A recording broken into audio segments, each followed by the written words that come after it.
Thank you, Mr. Speaker. I rise today to address an issue that affects all of us deeply, the safety of our roads and the lives of those who travel on them. Each year, preventable tragedies unfold on our highways. Families are shattered, lives are cut short, and dreams are lost, not because of chance, but because of somewhere along the way, safety standards were neglected, corners were cut, and human lives were undervalued. This isn't just about statistics or regulations. It's about people, fathers, mothers, daughters, sons, friends, and neighbors, people who trust a system in place to protect them. Systems like the federal highway safety standards, which exist for one purpose, to save lives. These guidelines are not arbitrary. They are the result of decades of research, real-world testing, and collaboration among safety experts, engineers, and policymakers. We know what works to prevent accidents, protect construction zones, and keep our roads safe. And yet, in Colorado, time and time again, we see these safeguards disregarded with devastating consequences. Think about the mother driving home from her night shift who never made it to her kids because her car was rear-ended in an improperly managed construction zone. Think about the newlyweds, full of hope and plans for the future, killed when a semi overturned due to inadequate lane shifts and insufficient traffic controls. These are not just accidents, they are preventable failures.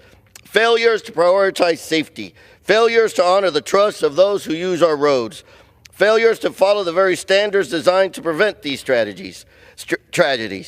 Federal highway safety standards are not optional. They are essential safeguards meant to ensure that every person who steps onto a highway has the best chance of getting where they're going, alive and uninjured. Cutting corners on these standards isn't just irresponsible, it's unacceptable. Every poorly designed lane shift, every missing warning sign, every unfunded safety measure represents a choice to put cost or convenience above human life. The Colorado Department of Transportation has a responsibility, a moral and professional duty to follow these standards without compromise. This is not about bureaucracy, this is about humanity. The failure to adhere to these safety guidelines is a failure to uphold the sacred trust we place in them every time we step onto the highway. It is a failure to protect the workers in construction zones who deserve to go home to their families at the end of the day. It is a failure to protect the people who rely on these roads for their livelihoods, their loved ones, and their lives.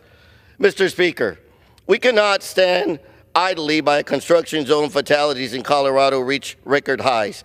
We know that CDOT receives over 40% of its funding from federal programs, yet it continues to operate with a lack of transparency and accountability. Legislators seeking answers to basic safety questions through core requests have faced roadblocks. Meanwhile, Colorado's construction zone deaths have increased year after year, making 2024 the worst year since 2020. These points is to a systemic failure not just within CDOT, but within leadership overseeing transportation in our state.